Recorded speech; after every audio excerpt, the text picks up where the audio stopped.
Very happy evening friends. நம்ம போன கிளாஸ்ல சி ஃபீவர் இந்த போயட்ல இருக்கக்கூடிய ஃபிகர்ஸ் ஆஃப் ஸ்பீச் நம்ம பார்த்து கத்துருந்துருப்போம். ஸோ இன்னைக்கு கிளாஸ்ல நம்ம அதை குவிக்கா ரீகேப் பண்ணிடலாம்.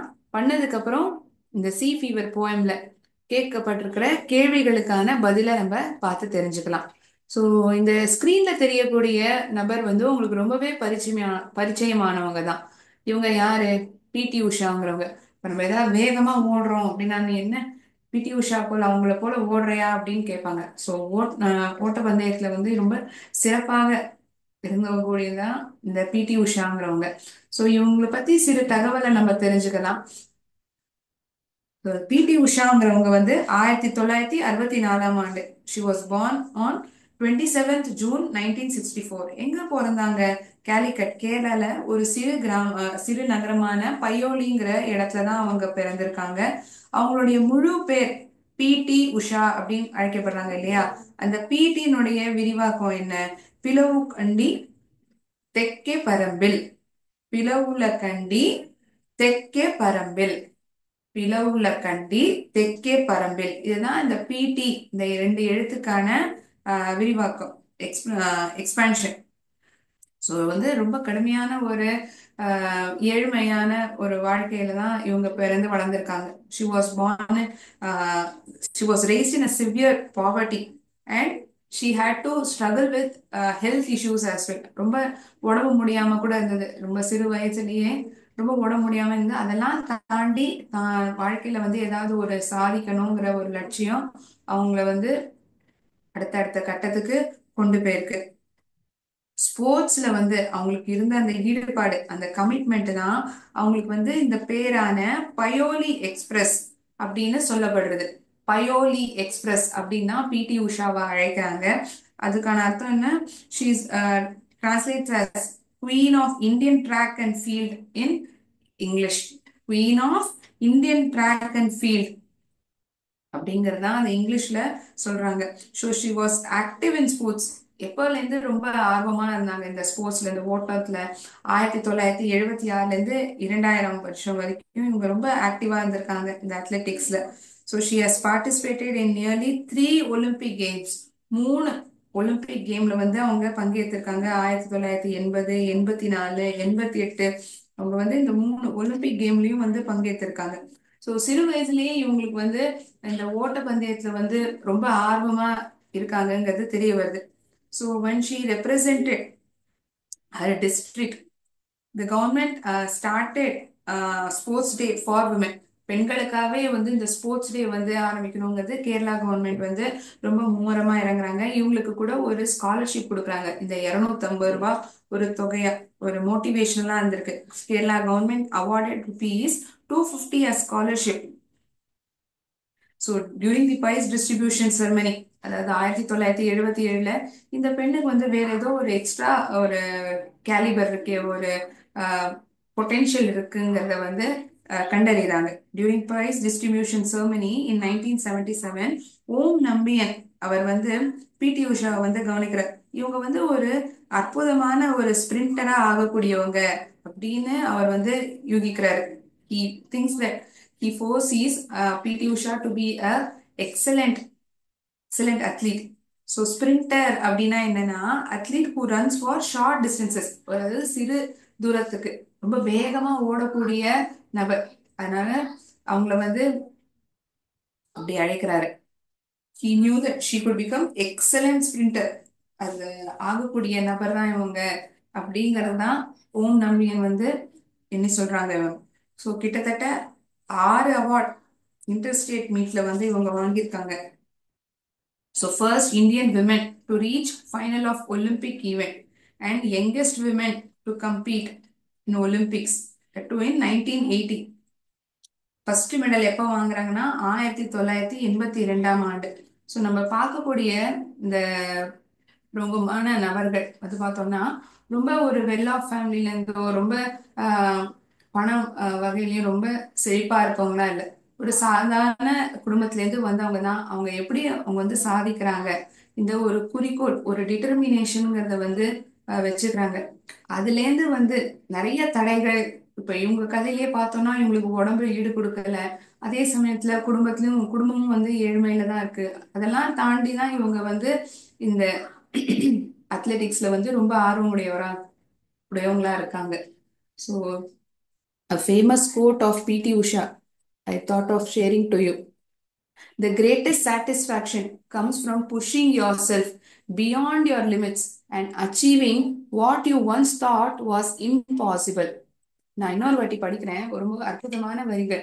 The greatest satisfaction comes from pushing yourself beyond your limits and achieving what you once thought was impossible. இந்த வரிகளை வந்து சொன்னது வந்து பிடி உஷாவாங்க தான்.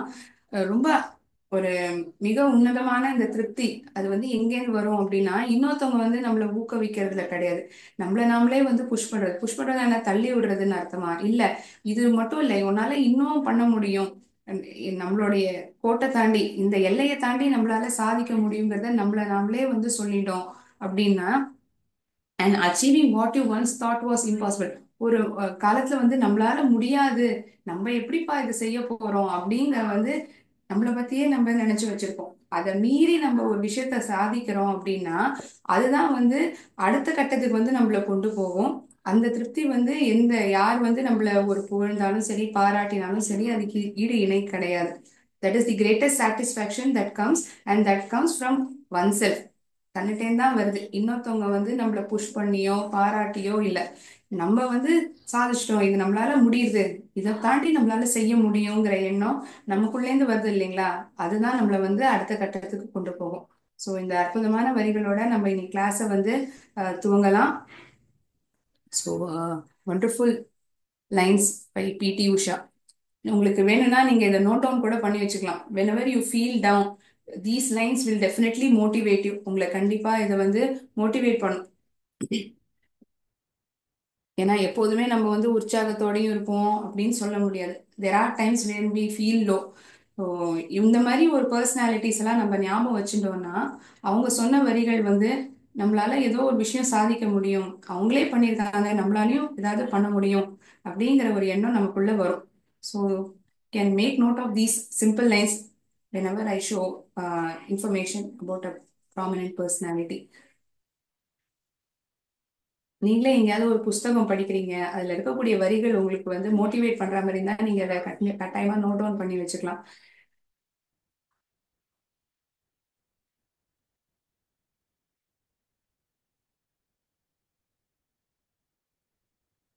Greatest satisfaction comes from pushing yourself beyond your limits and achieving what you once thought was impossible. சொன்னது பிடி உஷா அவர்கள் தான். பிளவுல கண்டி தெற்கே பரம்பில், அதுதான் பிடி எழுத்துக்கான விரிவாக்கம். ஏன்னா நம்ம அநேகமா இந்த பிடி உஷாங்கிற பேரை தான் நம்ம கேட்டுப்போம். அதுக்கான அர்த்தம் என்ன, அதோடைய முழு பேர் என்னங்கிறத நம்ம பெருசா பார்த்திருக்க மாட்டோம். Fine. நீங்க interested students would have made a note of it, I guess. I suppose நான் ஸ்கிரீன்ஷாட் ஸ்டாப் ஷேர் பண்ணிக்கிறேன். ஓகே,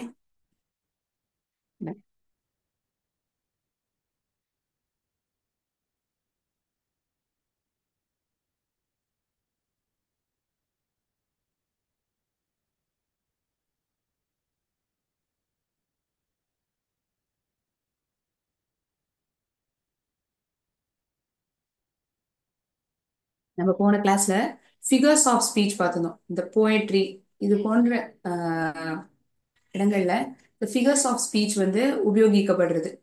அப்படின்னா என்ன? இந்த சிமிலி, ஒரு விஷயத்த வந்து இன்னொரு விஷயத்தோட ஒப்பிடுறது, ஒரு கம்பேர் பண்றது. அந்த இடத்துல நம்ம சிமிலியை பார்த்திருப்போம். ஆஸ், லைக்குங்கிற வார்த்தைகள் வந்து பயன்படுத்தியிருப்பாங்க. அப்புறம் மெட்டாஃபர், பர்சானிஃபிகேஷன், இமேஜரி, இதெல்லாம் நம்ம பார்த்து புரிஞ்சுட்டு இருக்கோம். இதை வந்து ஒரு படம் ரீதியாக பார்க்கும்பொழுது நமக்கு இன்னும் பெட்டரா புரியும். இன்னும் கான்செப்டுவலா இன்னும் பெட்டரா புரிஞ்சுக்க முடியும்னு நான் நம்புறேன்.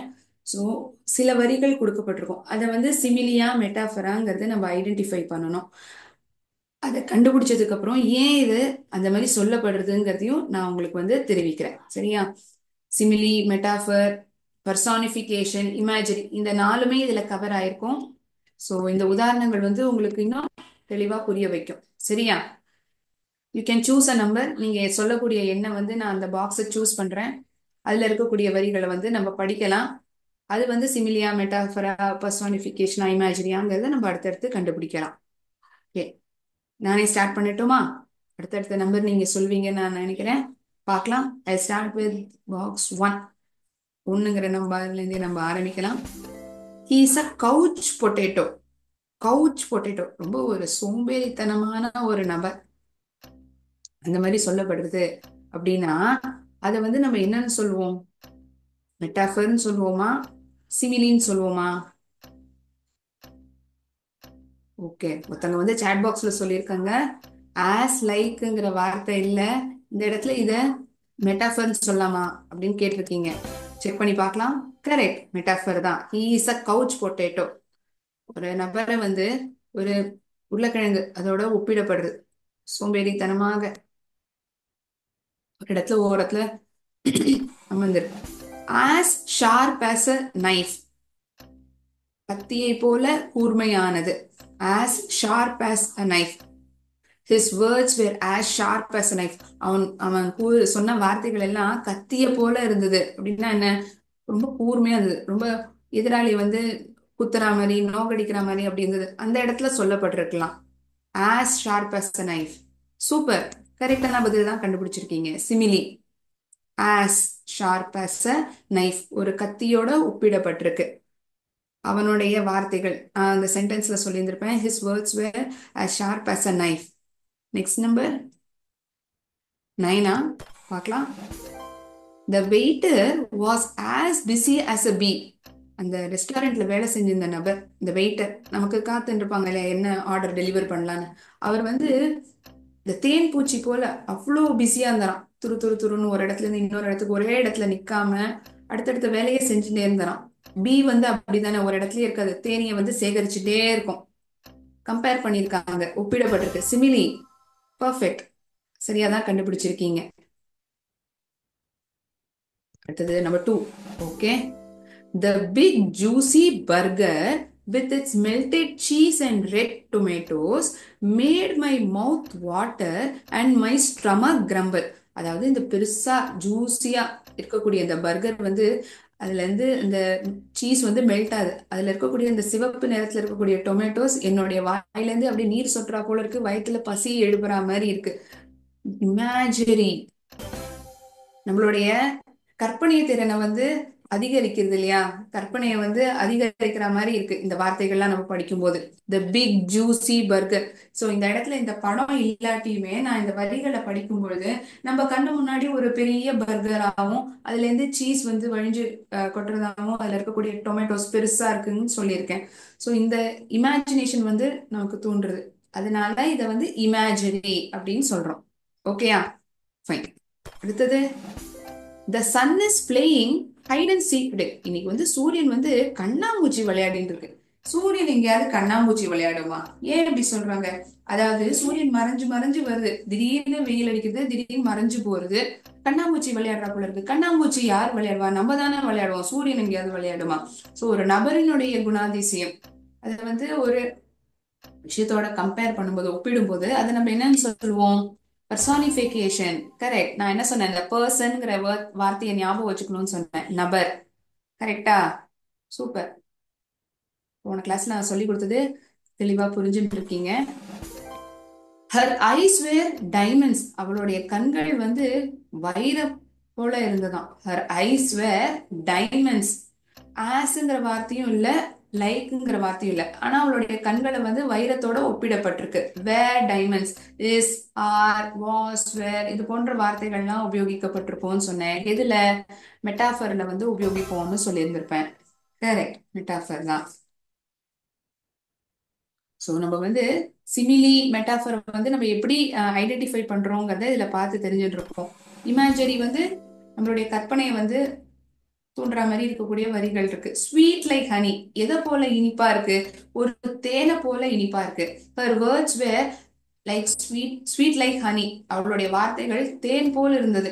அவள அப்படின்னா என்ன? ரொம்ப இனிமையா இருந்தது. அவ பேசுறத கேட்கறதுக்கே ரொம்ப இனிமையா இருந்தது. லைக்ங்கிற வார்த்தை உபயோகிச்சிருக்காங்க. ஸ்வீட் லைக் ஹனி, எதை போல இனிப்பா இருக்கு? தேனை போல இனிப்பா இருக்கு. சிமிலி. கரெக்ட். சரியா தான் கண்டுபிடிச்சிருக்கீங்க. ஆறாவது, நாட்டி was a cheetah in the race. அந்த பந்தயத்துல வந்து நாட்டிங்கிற நபர் வந்து ஒரு சிறுத்தைய போல இருந்தாராம். ஏன் அப்படி சொல்லப்பட்டிருக்கு? ஏன்னா அவர் அவ்வளோ வேகமா ஓடுவாராம். சிறுத்தை வந்து எதுக்கு ஃபாஸ்டஸ்ட் மூவிங் ரன்னிங் அனிமல், நிலத்துல வேகமா ஓடக்கூடிய விலங்குல வந்து சிறுத்தை தான் ரொம்ப சிறந்த விலங்கு இல்லையா? மெட்டாஃபர். கரெக்ட். சிறுத்தை போல. the package is as light as a feather. அந்த பேக்கேஜ், இப்ப நம்ம ஒரு பெட்டியை கட்டுறோம், அது ரொம்ப கனமே இல்லாம ஒரு இறக போல இருக்கு. எதை போல இருக்கு? அந்த பேக்கேஜ் வந்து ஒரு இறக போல இருக்கு, அதாவது வெயிட்டே இல்ல. as light as a feather. ஃபெதரோட ஒப்பிட்டு இருக்காங்க. ஆஸ்ங்கிற வார்த்தை பயன்படுத்தியிருக்கு. கரெக்ட். நீங்க கெஸ் பண்றதெல்லாம் சரியா தான் இருக்கு. சிமிலி தான். பாப்போமா?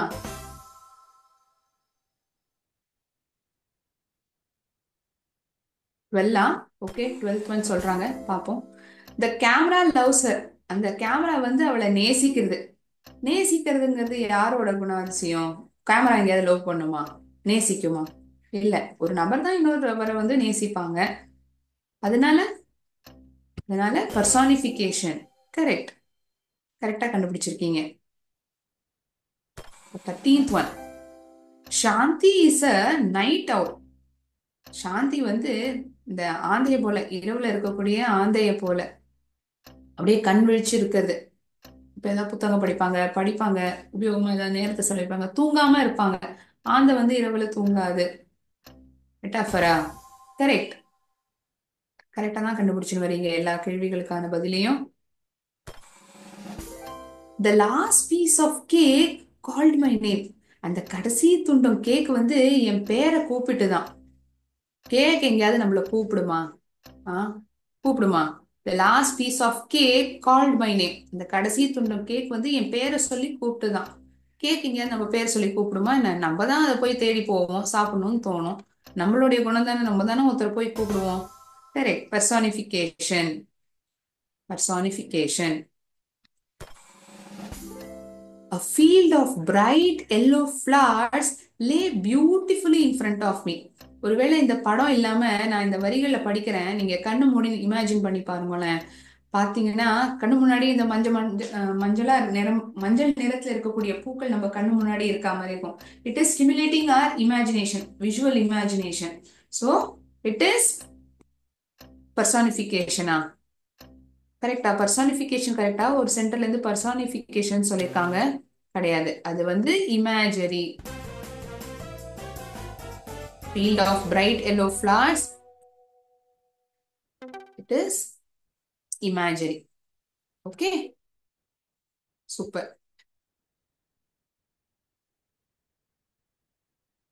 ஸோ சிமிலி, மெட்டாஃபர், பர்சானிஃபிகேஷன், இமேஜரி இதெல்லாமே உங்களுக்கு ரொம்ப தெளிவா புரிஞ்சிருக்குன்னு நான் நம்புறேன். கேள்விகளுக்கான பதிலை கண்டுபிடிக்கிறத வச்சே நான் ஐடென்டிஃபை பண்ண முடிஞ்சது நீங்க கரெக்டா புரிஞ்சுட்டு இருக்கீங்கன்னு. இதை தவிர நம்ம வேற என்ன பார்த்துருந்தோம்? ஆலிட்ரேஷன் பார்த்தோம். அது வந்து குவைட் சிம்பிள் தான். கான்சனன்ட் சவுண்ட்ஸ் இருக்கக்கூடிய அடுத்தடுத்த வார்த்தைகள் பக்கத்து பக்கத்துல இருக்கிறத அதை நம்ம அலிட்ரேஷன் சொல்றோம். ரைமிங் வேர்ட்ஸ், ரைமிங் ஸ்கீம், இது நம்ம ரொம்ப சின்ன வயசுல இருந்தே பார்த்துன்னு வரோம். ஒரே சத்தத்தை கொடுக்கக்கூடிய வார்த்தைகள் அதே அடுத்தடுத்த லைன்ல கடைசி வார்த்தையாக இருந்தா அதை ரைமிங் வேர்ட்ஸ்ன்னு சொல்றோம். அந்த ஸ்டான்ஸால 4 லைன் இருக்கு. 4 லைன் இருக்குன்னா அந்த 4 லைன்ல இருக்கக்கூடிய கடைசி வார்த்தைகள் எப்படி எழுதப்பட்டிருக்கு? இப்போ முதல் லைன்ல இருக்கக்கூடிய கடைசி வார்த்தையும் இரண்டாவது லைன்ல இருக்கக்கூடிய கடைசி வார்த்தையும் ஒரே மாதிரி சத்தத்தை கொடுக்கறது அப்படின்னா அதை நம்ம ஏ ஏ அப்படின்னு கேட்டகரைஸ் பண்ணுவோம். இது ரெண்டுமே முற்றிலுமாவே வேற வேற சத்தத்தை கொடுக்கக்கூடிய வார்த்தைகளா இருக்குன்னா அடுத்தடுத்த லைன்ல இதை பின்னு சொல்லிடுவோம், இதை சின்னு சொல்லிடுவோம். ஸோ இந்த போயிட்டுடைய டிஸ்கிரிப்ஷன் தான், அவர் தேர்ந்தெடுக்கிற விதம் தான் ரைமிங் ஸ்கீமுங்கிறது. இது நம்மளா நிர்ணயிக்கிறது கிடையாது, அவங்க டிசைட் பண்றதுதான். ஏஏபிசி. ஸோ ரேண்டமா நான் அதை சொல்றேன். இந்த ட்விங்கிள் ட்விங்கிள் லிட்டில் ஸ்டார், இந்த போயம் இந்த ரைம்ஸ் சின்ன வயசுல இருந்தே படிச்சிருப்போம். Twinkle twinkle little star how I wonder what you are. Star, are, இது ரெண்டுமே ஒரே மாதிரி சத்தத்தை கொடுக்கக்கூடிய வார்த்தைகளா இருக்கு. அதனால அதை ஏ ஏ அப்படின்னு சொல்லியிருந்திருக்கலாம். அப் above the world so high like a diamond in the sky. So அடுத்தடுத்த லைன்ல வரக்கூடிய வார்த்தைகள் வெவ்வேறு சத்தத்தை கொடுக்கக்கூடியதா இருக்கு. பிசி அப்படின்னு சொல்லியிருந்திருப்போம். ஸோ இதுதான் rhyming words, rhyming scheme. So இந்த போயத்துல இமேஜரி, பர்சானிஃபிகேஷன், சிமிலி இதெல்லாம் பயன்படுத்தப்பட்டிருக்கு. ஸோ கொஷின்ஸ் வந்து அது சம்பந்தமா கேட்கப்பட்டிருக்கு. அதுல நம்ம எங்க உபயோகிச்சிருக்காங்கங்கிறத பார்ப்போம். ஸோ ரேண்டமா இருக்கக்கூடிய எக்ஸாம்பிள்ஸ் அதுல வந்து நம்மளால சிமிலி, மெட்டாஃபர் இதெல்லாம் ஐடென்டிஃபை பண்ண முடியுதான்னு இப்போ வரைக்கும் இந்த கேம்ல நம்ம பார்த்து தெரிஞ்சிருந்திருப்போம் இல்லையா? ஓகே. நம்ம டெக்ஸ்ட் புக்ல ரீட் அண்ட் அண்டர்ஸ்டாண்ட் இந்த glossary பகுதியானதுக்கு அப்புறம் பி சப்டிவிஷன்ல choose the best answer. The title of the poem sea fever means, நாலு ஆப்ஷன் கொடுத்து சாரி 3 ஆப்ஷன் கொடுத்துருக்காங்க. Flu fever, the poets deep wish to be at sea, the poet's fear of the sea. ஃப்ளூ ஃபீவரை பத்தி ஏதாவது ஒரு காய்ச்சலை பத்தி பேசுறாங்களா, இல்லாட்டி அந்த போயட் அந்த கவிஞருக்கு கடல் மீது இருந்த ஆர்வத்தை பத்தி சொல்றாங்களா, இல்லாட்டி கடலை கண்டா இருக்கக்கூடிய பயத்தை பத்தி சொல்றாங்களா? இந்த போயட்ல வந்து நம்ம ஆரம்பத்துல இருந்து பாக்குறது அவருக்கு வந்து ரொம்ப நாள் ஆசை. இந்த கடல்ல வந்து மீண்டும் பயணத்தை மேற்கொள்ளணுங்கிறது தான் அவருடைய நீண்ட நாள் கனவா இருக்கு இல்லையா? So the poets deep wish to be at sea. B ஆப்ஷனை தான் நீங்க தேர்ந்தெடுப்பீங்க. த போயட்ஸ், நான் ஆப்ஷன்ஸ் எழுதல, ஆப்ஷன்ஸை படிச்சு காமிச்சேன். சரியான பதில எழுதுறேன். சரியா? த போயட்ஸ் டீப் விஷ்,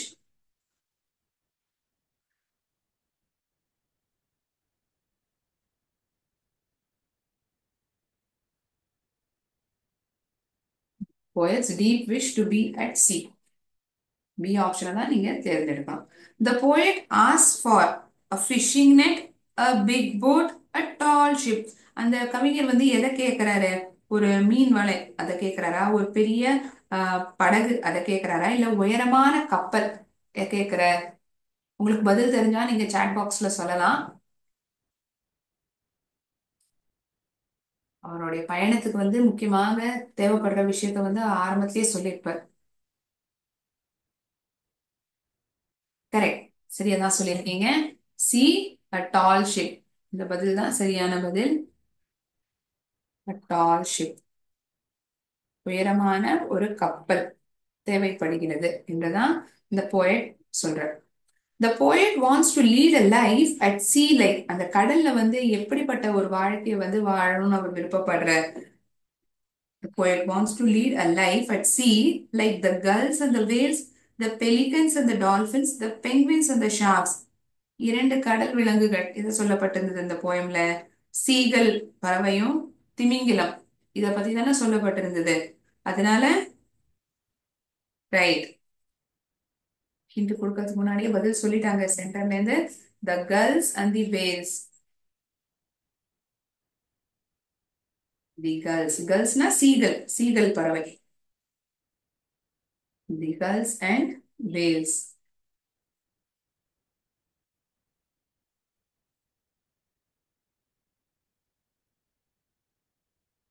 முதல் கேள்விக்கான ஆன்சர் பி ஆப்ஷன் தேர்ந்தெடுக்கணும். ரெண்டாவது கேள்வி C, a tall ship. Third one it's A, the girls and whales. சி பிரிவில் 5 கேள்விகள் கேட்டிருக்காங்க. Read the lines and answer the questions. இது எங்க இருக்கு? டெக்ஸ்ட் புக்கை வந்து ஷேர் பண்ண சொல்றாங்க. ஓகே, நான் காமிக்கிறேன். அதுக்கப்புறம் பதில வந்து நான் போர்டில் எழுதி காமிக்கிறேன்.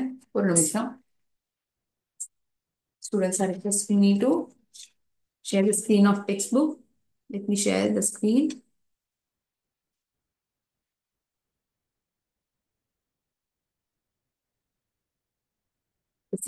சிபி ஃபீவர் இந்த போயத்தோடைய glossary பகுதி ஆனதுக்கு அப்புறமாவே இருக்கும்.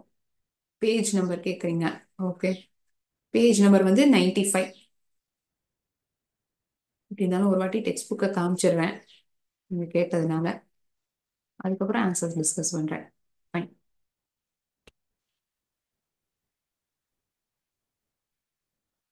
ஏ பிரிவுல வந்து இந்த போயத்தை வந்து சத்தமா ஜோடிகளா படிங்கன்னு சொல்லியிருக்காங்க. பி பிரிவுல தான் இப்ப கேட்ட 3 கேள்விகள் அதை படிச்சு அதுக்கான பதிலை எழுதியிருப்போம். அடுத்தது சி பிரிவு, page number 96. Read the lines and answer the questions. I must go down to the sea again, to the lonely sea and the sky. Where does the poet want to go?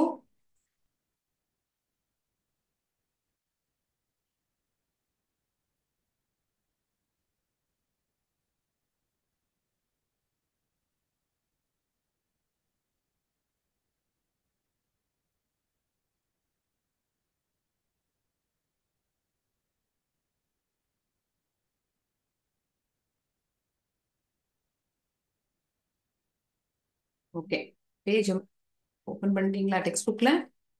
இதுக்கான பதிலை இப்ப நம்ம எழுதலாம்.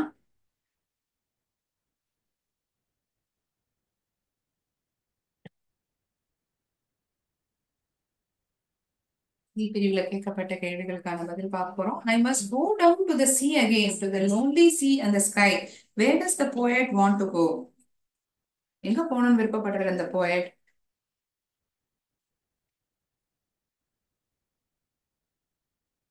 The poet wants to go to the sea again. மறுபடியும் இந்த கடலுக்கு போகணும்னு விருப்பப்படுற. The poet wants to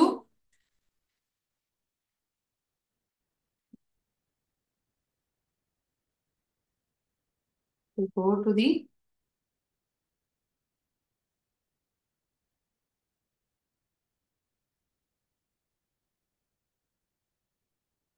sea again. மறுபடியும் கடலுக்கு போகணும், பயணிக்கணுங்கிறது தான் அவருடைய எண்ணமா இருக்கு. And the wheels kick and the wind song and the white sail shaking. What according to the poet are the pleasures of sailing? என்னெல்லாம் வந்து சந்தோஷத்தை தரும் அந்த கப்பல்ல கடல்ல வந்து பயணிக்கும் பொழுது? என்னதெல்லாம் சொல்லியிருக்காங்க? வாட்சிங் த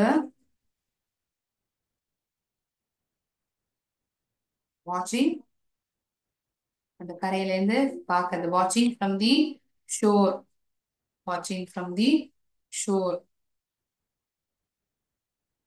த விண்ட் சாங், காற்றினுடைய பாட்டு, அது சத்தம் விடும் இல்லையா கடல்ல பயணிக்கும் போது, சத்தம், அதெல்லாம் சொல்றாங்க. த ஷிப்ஸ், கப்பலுடைய ship steering wheel,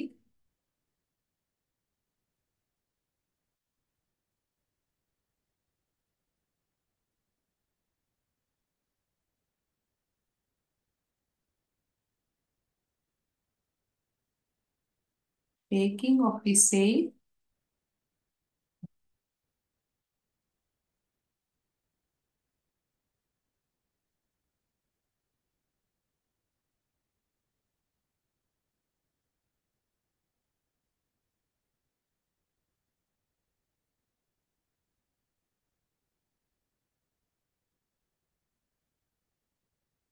of the pleasures of sailing. இந்த கப்பல்ல பயணிக்கிறதுனால என்ன விதமான சந்தோஷங்கள்லாம் கிடைக்குது? இந்த போயம்ல போய் சொன்னது இதெல்லாம் தான். And all I ask is a windy day with the white clouds flying. மூணாவது கேள்வியை தான் படிக்கிறேன். And all I ask is a windy day with the white clouds flying. Why does the poet ask for a windy day? ஏன் வந்து அந்த நாள் வந்து காற்றுடன் இருக்கக்கூடிய நாளாக இருக்கணும் அவர் வந்து விரும்புறார்? ஏன்னா அப்பதான் அந்த ஆஹ் அடர்த்தியா இருக்கக்கூடிய அந்த வெள்ளை நிற மேகங்கள் வந்து வானத்திலிருந்து நீக்கப்படும். அது வந்து நம்ம கப்பலை, அவர் பயணிக்கக்கூடிய கப்பலை வந்து முன்னோக்கி செலுத்தும். It will take the ship forward throughout the day. இந்த காற்று வந்து அந்த நாள் முழுக்க கப்பலை வந்து முன்னோக்கி பயணிக்கிறதுக்கு உதவிகரமா இருக்கும். அதனாலதான் வந்து அந்த நாள் முழுக்கவுமே ஒரு காற்றுடன் இருக்கக்கூடிய நாளாக இருக்கணும்னு அந்த கவிஞர் வந்து விருப்பப்படுறார். இந்த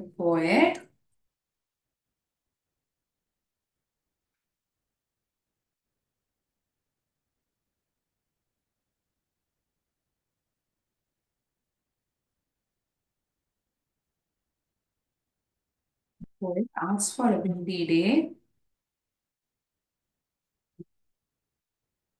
as it would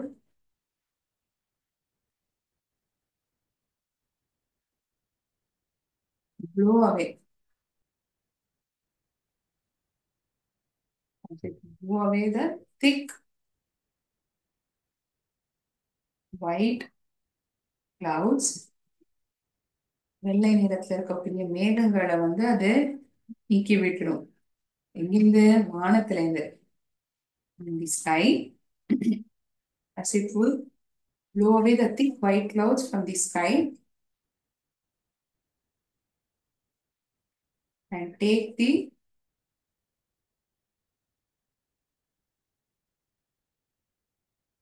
ship forward. முன்னோக்கி செலுத்தும். Take the ship forward throughout the day.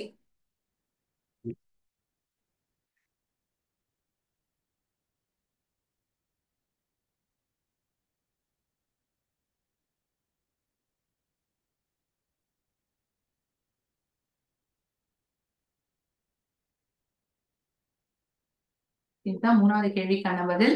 நாலாவது கேள்வி என்ன கேட்டிருக்காங்க? And all I ask is a merry yarn from a laughing fellow rover.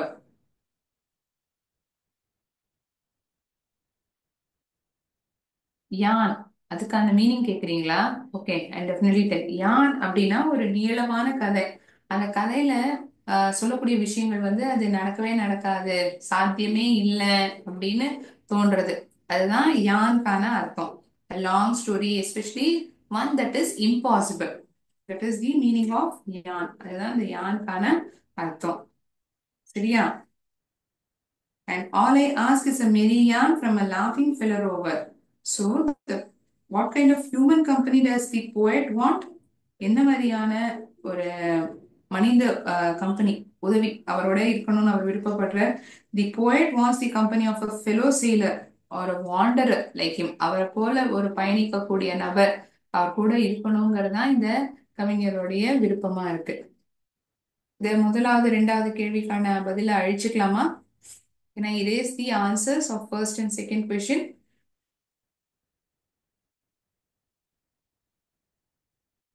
Okay. எழுதியிருப்பீங்கன்னு நினைக்கிறேன். அதனால அழிக்கிறேன். இந்த ரெண்டு கேள்விகளுக்கான பதில மட்டும் நான் அழிக்கிறேன்.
இது போல கப்பல்ல கடல்ல பயணிக்கக்கூடிய ஒரு நாடோடி தன்னுடன் கூட பயணிக்குங்கிறதா இவருடைய விருப்பமா இருக்கு. wanderer like him. அஞ்சாவது கேள்வி. And quiet sleep and a sweet dream when the long trick's over. And quiet sleep and a sweet dream when the long trick's over. What does the poet want to do after his voyage is over? தன்னுடைய நீண்ட நாள் பயணமானது நிறைவேறினதுக்கு அப்புறம் என்ன செய்யணும்னு அவர் விருப்பப்படுறார்? அவர் வந்து ஒரு ஆழ்ந்த ஒரு தூக்கம், அதுல வந்து ஒரு அற்புதமான கனவுகள் நிறைந்ததா இருக்கணும். He wants to sleep soundly. ஒரு பலத்த தூக்கம், ஒரு அதாவது ஆழ்ந்த தூக்கம், ஒரு எந்த ஒரு டிஸ்டர்பன்ஸ் இல்லாத ஒரு தூக்கம். With pleasant dreams and at the end of his long shift on the watch. இந்த கப்பல்ல பயணிச்சதுக்கு அப்புறம் இது மாதிரி இந்த நாள் முடிவுல வந்து இந்த மாதிரி ஒரு உறக்கம், தூக்கம் இருக்கணுங்கிறதா அவர் விருப்பப்படுறார்.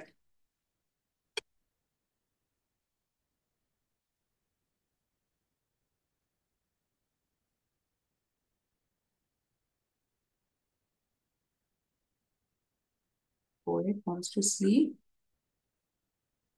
soundly அப்படின்னா சத்தம் போட்டுன்னு தூங்கணுங்கிற அர்த்தம் இல்ல. ஆழ்ந்த தூக்கம். இந்த ஒரு தொந்தரவு இல்லாத ஒரு தூக்கம். The poet wants to sleep soundly with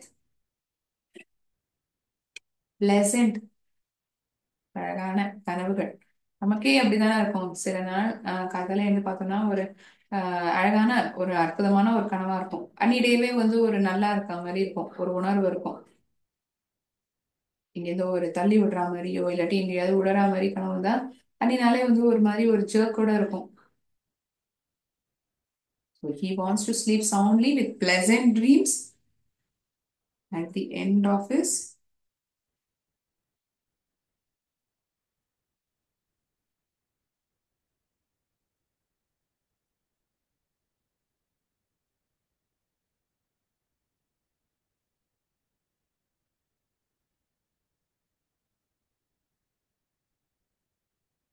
in simple words. The poet wants to sleep soundly with pleasant dreams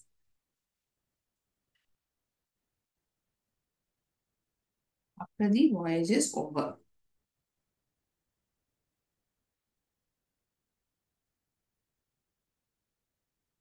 The voyage is completed. இப்படி எழுதிக்கலாமா? சிம்பிள் டேர்ம்ஸ்ல எழுதுவோம்.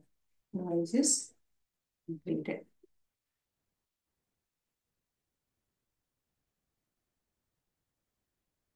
So, இந்த போயட்ல இருக்கக்கூடிய ஃபிகர்ஸ் ஆஃப் ஸ்பீச் அது வந்து ஒரு வேர்ட் வால் ஆக்டிவிட்டி மூலியமா பார்த்து புரிஞ்சுருக்கும். பி பிரிவிலையும் சி பிரிவுல கேட்கப்பட்ட கேள்விகளுக்கான பதில் நம்ம பார்த்திருக்கோம். இந்த செஷனை வந்து நம்ம எப்படி ஆரம்பிச்சோம், பிடி உஷா அவங்கள பத்தின தகவலை தெரிஞ்சிடும், உங்களுடைய மோட்டிவேஷனல் ஸ்டோரியை பார்த்துருக்கோம். அப்புறம் சிபிவில் இருக்கக்கூடிய ஃபிகர்ஸ் ஆஃப் ஸ்பீச் அதை குவிக்காக ப்ரஷ் அப் பண்ணோம். அப்புறம் கேட்கப்பட்ட கேள்விகள் அதுக்கான பதிலை பார்த்துருக்கோம். இனி கிளாஸ்ல வேற ஏதாவது சந்தேகம் இருந்தா நீங்க கேட்கலாம். யான் அப்படின்னா என்னன்னு கேட்டாங்க ஒருத்தங்க நடுவுல. அது போல வேற ஏதாவது இந்த போயம் சம்பந்தமா சந்தேகம் இருந்தா நீங்க கேட்கலாம். Any doubts to anyone apart from this? Okay.